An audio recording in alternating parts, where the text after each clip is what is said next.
how the second game will pan out. This time, Louvre going to be on the blue side, and Diversity Helheim going to be on the red side. Now, Louvre Esports, we know that they prioritize this Kaja so often. Like, the moment they have an opportunity to pick it up, they will grab it, and they will hurt you with it. They won't let you walk up even an inch out of position. Yep, so going onto the side here, Blue Nox Harif going to be banned out, so no problems whatsoever. Still the same sort of waves of bans. I think they want to ban out the Kaja here on the side of Diversity Helheim. Definitely. But what is Louvre going to start banning out against Diversity Helheim? Turretzla. I mean, Cho would be a better sort of pick. More versatile, because if you're red side and you do first pick the Cho, you don't know whether is he going to be the tank, is he going to be the fighter? Like, how does that... you don't get a good read on the draft. Yeah. Coming into the side, Diversity Helheim, they have to ban a Kaja, right? Oh yeah, for sure. Kaja, unless they're Grok. like, you know... It's either you ban a Kaja or you ban a Grok. Or you don't ban either. I would bet on a carry more than a Claude here. Really? Carry over Claude? I would say, oh, then you can pick it up for yourself. That is true. That's a good opportunity, but we'll see how Diversity Helheim wants to play. Ooh. They want to bet a Grok, so no Groks available, but you know what? I can see the future. It's going to be a Kaja pick. Let's see, Fortune Teller's cookie is correct. Cracked it open, and Kaja is the first pick coming in from Louvre Esports. Diversity Helheim. Okay, the question that I'm going to ask Rote, is it going to be a Turistla first rotation? We've seen it super often. I feel like it's going to happen, but I also don't know too much about how Diversity Helheim prioritizes Turistla over the rest. I mean, it could be a Claude, and a tank of some sort. What do you think here? I mean, it could be Claude Turritzla. Claude Turritzla? Hayabusa Turritzla is something that they can go for. Nah, I think Hayabusa needs to be picked towards either the second rotation or lower down. But again, I think they're taking your word of advice that Diversity Helheim might be looking to pick it up one more time. Wow. They're gonna run it back, play the same composition maybe. Oh, looks like 0 seconds. Yup. That is insane. Kimi gets locked in by Paragon Deviant on that Diggy as well. To be honest, like I said, they didn't play bad. The execution was just a little bit iffy. If they just picked off a couple of members here and there, they could have won that game. Now, Louvre, big question. Oh, well, isn't really a big question. You can see it in their faces like, yeah, we got this, Turritzla. We got this, boys. Yeah, coming true. Let's see. Oh, and Hayabusa? Yep. Turritzla. What a sweaty comp. Looking at this, I'm already like, ugh. Ugh, so much damage. Oh my god. What? Picking up what hero? This is both. Are we expecting to see a lot of blood? 100%. But this is really good because Selena's early game is just going to help the Diversity Helheim accelerate this part, because the problem in that early stage is that they had no real potential to go and engage. If with the Abyssal Arrow, they're going to be able to find a lot more openings. Absolutely. I think if Diversity Helheim wants to kind of round out their composition, well, I mean, for Louvre Esports, it's pretty clear what they want to pick up. It's best if they pick up that Lolita to block out so many projectiles coming in from Diversity Helheim. So that would be a pretty smart idea, but also getting rid of the Thamos, genius, absolutely genius. They don't want him to get ahead. They don't want him to jump into that backline and just sustain through all the damage once he has that Bloodlust Axe. So I can appreciate this from Louvre Esports. And also, you know, Thamos a good counter to the Turritzla, can actually keep him in lane. So just gonna, you know, ban that out. There's still a lot of fighters out there for him to choose from. Let's see what they want to go for. I think Diversity Helheim, they could put, you know, the Selena into that support position if they wanted to, and pick up the Esmeralda so they can deal with. They can, you know, pretty much deal with the Turritzla with no issues whatsoever. She doesn't have the best wave clear, but at least she won't die. At least we know the Gushing does get picked off for now. Lolita, if I haven't learned anything, if there's anything I learned from IDNS, Lolita looked pretty good in their composition. It looks super similar as well. Going into this, what do you think? You still think a Lolita? I think a Minotaur would be a little bit better. I think either or, really. Both are really good, because with Lolita, at least the Numenon Blast kind of deters Lure from engaging, because that's a huge disengage tool. And even Akai, they kind of fill the same roles. However, both have their pros and cons. Akai, you engage on us, all right. Hurricane Dance kind of push you away, that's fine. If you have the Numenon Blast, you can use it as a way to completely cut off the turret area. Yep. So, pretty smart either way, but Louvre Esports going to be locking in, well, not locking in, hovering over that Minotaur. Kagura. Kagura? Kagura. Oh boy. Called it. Oh boy. Wombo combo, hold to your horses. This is gonna be a team fight for days. I mean, it's a 4-on-1 comp for sure. Diversity Helheim, I feel like they have to punish the Hayabusa lane. Like, they don't have a choice. Because if they stick together to basically siege down these turrets, if Hayabusa is on his lonesome, gets ahead, and starts cutting down their turrets, it just means all their effort was basically null and void. Let's see what they're gonna go for in this scenario. Personally, I would like something new. This is your chance. What fighter do you want to use? Lapu Lapu would be a perfect pick for me, but I don't think they're gonna pick it this time. Honestly, they could actually just pick Esmeralda if they wanted to. It fits the role. She doesn't necessarily need a lot of gold. She just needs to sustain through the lane. That's the big objective because they want 4 members to kind of roam around and destroy these turrets, and they need somebody who can just sustain. But it looks like they're going to go for scaling instead. Oh, he's got the new skin as well. Woo! This is almost the same comp that IDNS ran. Really smart pick. Why you want to pick the the Hellcut here is because the Dark Knight's Force, right? Yep. You, every single time. If Louvre wants to engage, you just pop the Dark Knight's Force. When you can't see anything, it's pretty hard to coordinate. It's just a little. Just a little tough. But, well, both lineup has been locked in. Gideon, what do you think? I think both of these teams have some very solid lineups here. I'm liking Louvre's a little bit more over Diversity Helheim's because you can play around the Dark Knight Falls, so a lot of it has to come down to execution. And so far, based on the track record, Louvre Esports looks like they can execute a little better. Yeah, well, let's see. Both teams locked in. Could this be a 2-0 for Louvre, or can Diversity Helheim make this into a series? Indonesia v Cambodia. We've seen it once. We're going to see it a second time. Let's go to the Land of Dawn. This time, Louvre going to be on the blue side. Diversity Helheim going to be on the red side. And I'm expecting Gio to kind of scope out the enemy bot lane to check. I mean, he can. The objective for Terizla at this point, I should cut the way, but I also should be careful to not make the same mistake. He sees Deviant. He's like, nope, I'm out of here. Nope, I'm out. Diggy and Akemi is a little bit harder. He's kind of dancing around here. He's going to take a little bit of damage here. Yep. Again, can't disrespect those 3 hits from the execution strike. That is crazy. But now you can see straight away what Diversity Helheim wants to do. Basically, they just want to take the turret down. But Gio making sure they don't do it for free. But he's taking a lot of damage. He needs to be careful. Flicker comes through as well. Paragon gonna start hitting onto that turret. His life total is super important, but right now Deviant is just not gonna let him play the game. Level 1 is not where it's at. Yep, this time a much better start for Diversity Helheim, but arrow lands on the Kanja. Hey, first blood. That was so unfortunate. He was like, Kanja was like, I'm gonna help out my friend. I'm gonna make sure he has a good laning phase. Instantly gets blown up here, and Diversity Helheim should be able to take this turret. Yep, definitely will be able to. The next wave will come through much quicker compared to game 1. 1 minute in, turret's already down. I think they're just trying to time themselves, like, how quickly can we take these turrets down? They've got a world record going on here. 1 minute, 10 seconds is the record, but the other side of the lane, Louvre just having a time of their lives. Yeah, honestly, I do think Diversity Helheim should be looking to punish top side instead of bottom side this time around. No, that's not good. Hellcut use the Shadow Rush. They could go for the dive if they want to, but looks like Hellcut's just going to recall for now. Yeah, and I think Kimmy, again, she's still sticking on the bot side. They need to punish this top side. They don't want to let Bad Boy get ahead. Yeah, they need to make sure Hayabusa is keeping check.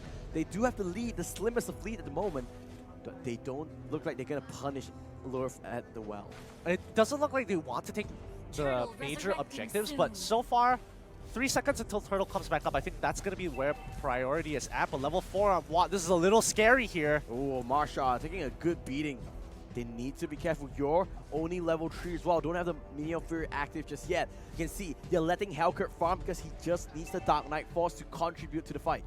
Yeah, but Louvre is playing this side lane split push as much as they can to kind of divert Diversity Helheim, by the way, away from these side lanes to make sure they're not playing the game to their plan. Okay, now everyone is level 4 except for the Arkai and Kaja. They have to give this up. Yep, they have to give this. No, they gotta push it. They want to get the experience. They need Arkai to be level 4. This is. Oh, wait a minute. Hellcut Dark Knight Force does get popped up. Boom is only level 3. He's just gonna auto attack onto the Minotaur.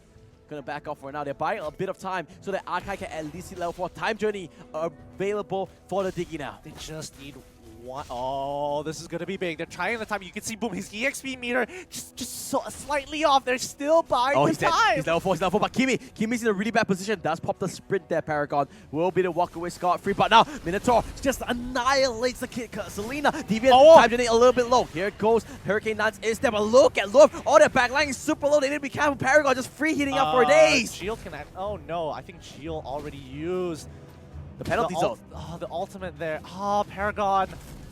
Paragon gets away scot-free. Looks like nothing much is going to happen But here. all this time, they're pushing onto the top side on the side of Prom. Diversity Helheim, a really big pickup.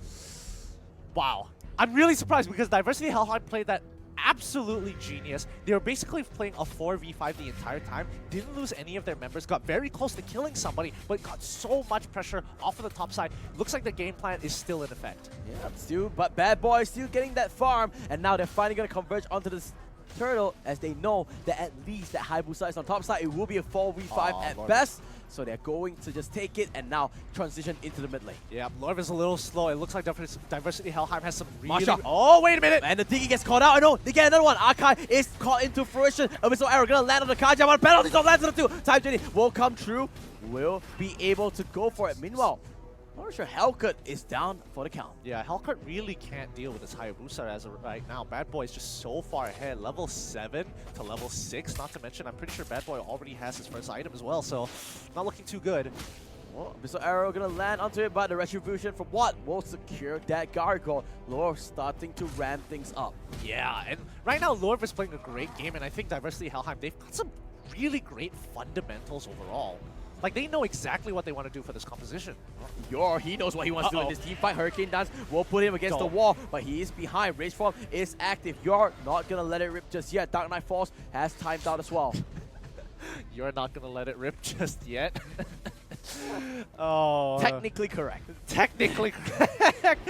Oh, Masha, no. Oh, Divine no. Judgment will pull the Akai. No more. Petrify. Dreamman Petrify. This could be it. But he does go down. Time Journey will pull them out. It will be a 1-4 exchange. Meanwhile, on the bottom side, Hellcat does go down in the hands of that turret slaw. Can see lure of their members are super low, but they cannot find anything. They don't have the CC. These time journeys are just a second off. Just so close to being good, but are so slow. And once again, Hellcat gets knocked out once more. This is not looking like it's going into Diversity Helheim's favor. One more kill going over for Diversity Helheim. Luckily, trying to save it back. They take out Marsha, and Kimmy does buy the Blade of Despair. Yep, they are finally starting to ramp up here. Paragon with that Blade of Despair. That's the first kind of item spike that you want to go for so that you can slowly mow down onto the heroes. Yeah, but honestly, it's not looking... well, actually, I'm looking at the goal. It's not too bad, surprisingly enough. It's only 700 gold. Bad Boy, though, gonna get caught out. He does have the quad shadow.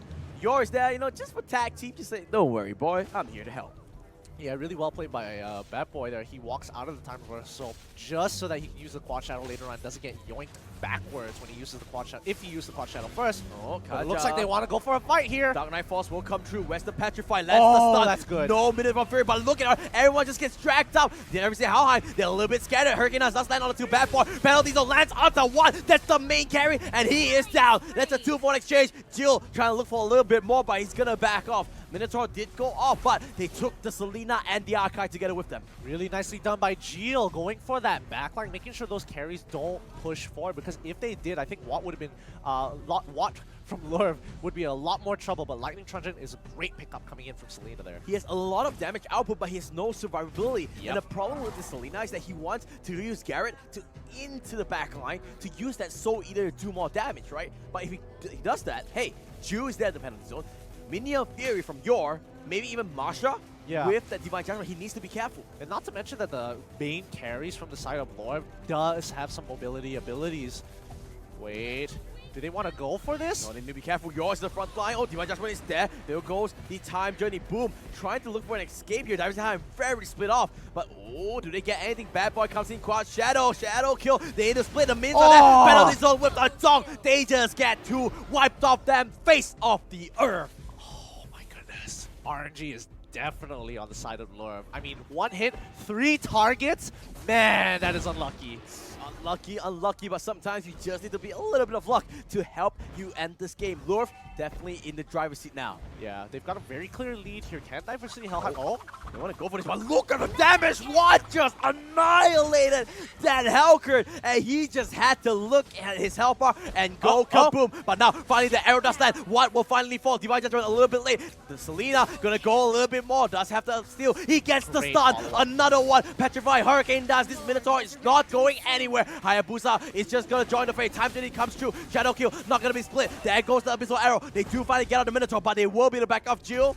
doesn't land the revenge strike, so no slow means no chase. A great statement coming in from Diversity Helheim. Watt's probably just going to deal the damage and then back out. Really great there. Oh my Great god. play. They got it. Paragon is there as well, but nope, he's going to flicker off and just keep himself alive. That's some seriously fast fingers coming in from Diversity Helheim's Watt there. Goes, dashes in, deals the damage, dashes back out before the penalty zone is landed. So really nice overall, but better yet, it's a huge statement from Diversity Helheim telling Louvre Esports, hey, we're not out of this just yet. They have a good potential of pickoffs, right? Look at that. They have Helker, they have Dicky, they have the Selena. Any of the CC stunts, that's about it. And Arkai, Hurricane Dance, Hey Ho, that's another way of entrance. But the problem is Louvre is playing very disciplined. But this could be the first opening. Helker, Dark Knight falls. Yor is a little bit tanky. They want to kind of be careful. Boom is there. Hurricane Dance, a Minotaur. Is he going to be able to do anything? No, is the answer. They do get the Minotaur out. So no minion free for the next fight. You have to understand that Paragon just... Oh, wait, hold on. Deviant's in trouble. Deviant's in trouble. Paragon's in trouble. Penalty zone. Gonna pull that Dicky back. Shadow kill. Not lucky this time. Doesn't get the kill. Unfortunate to say the least. But you have to understand that Kimi right now, she just got her Ice Queens 1. They're going to have a struggle if they take a full frontal fight because they're going to be so slowed. And that's the problem, right? Taritzla, yes, he has a lot of damage output, but if you manage to land those slows on him, hey, he's not going to be able to chase you.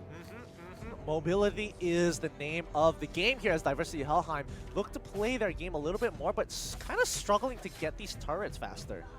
But so far, still pretty even though Louvre has a 4,000 goal lead. I still think it's... You know, this game is within a team fight. Anyone that screws up, that's going to be game. Yeah, execution as well. Oh, just going to be difficult. Clock of Destiny is being purchased by the guy, but giving a bit of damage as well as scalability into the game. Still coming out, just going to rotate to the bottom side. They can't defend this. Look at Yor and Jill. They are so far ahead in terms of their items. They're too tanky for them to just burn down. Yeah, but more importantly, as long as Jill doesn't get his damage in, or as well, same thing goes for Minotaur, I think they're going to be A-okay. Yor is basically being the mobile ward, the human ward. This is... Oh, top side. Helker does use the Dark Knight Force. He wants to go for it. It's nice. He's going to be alive. Looks like Bad Boy did. Arrow! That was incredible coming out from Watt. Now, that means that's a big opening coming true. That is a huge prediction coming in from Diversity Helheim's Watt. Wow. Wow. They want to chase. You can see, boom. 1,000-pounder. Pistol Arrow, not going to land, but reverse time will pull back Watt on that Kagura. Not finding any openings just yet. Looks like they're going to push mid lane instead. Yep, they're going to keep pushing on, see whether they can pick something off here. I'm surprised that Hayabusa didn't want to commit on killing that Helker here. I think trading 1-for-1 would have been absolutely fine because, again, they have to understand that Helker is going to scale later on into this game. Yeah, but same with Hayabusa, right? I mean, true, but Hayabusa is so far ahead that it's like putting Helker behind is still pretty important. Yeah, that's true. So far, so good, though. Louvre has that lead, looking for that final blow, that final team fight to end things out, and this could be it.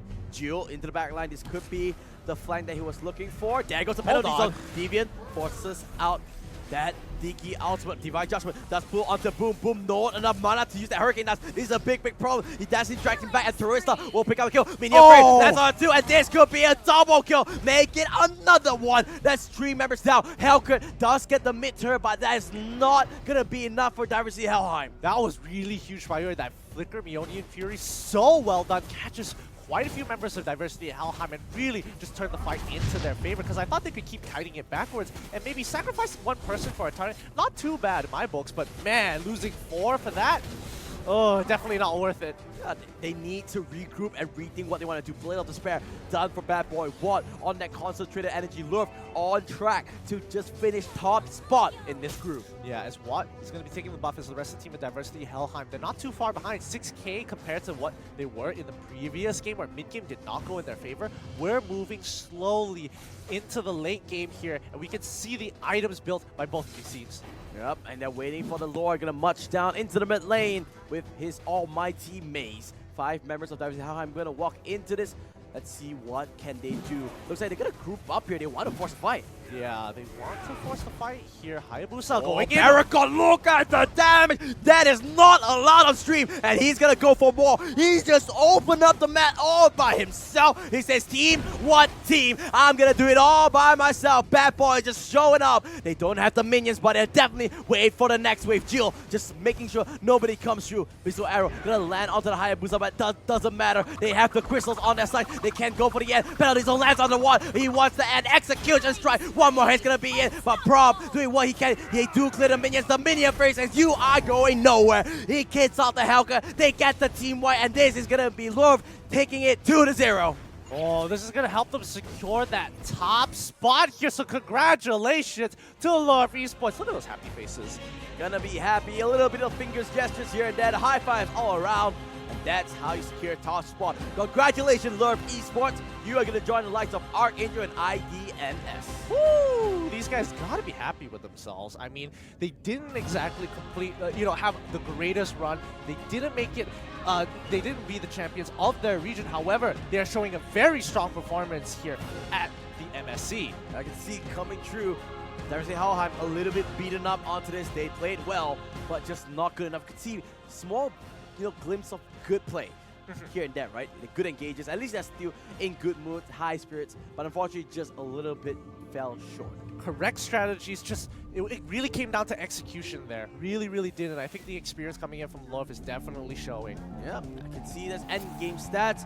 Honestly speaking, do you think there was a little bit of underwhelming plays coming out from the Hellkurt? I do think so. He died quite a few times, and I think that really 5% damage. Yeah, he was put so far behind. He was supposed to be this dominant split pusher, but just couldn't deal with Bad Boy, who was so far ahead.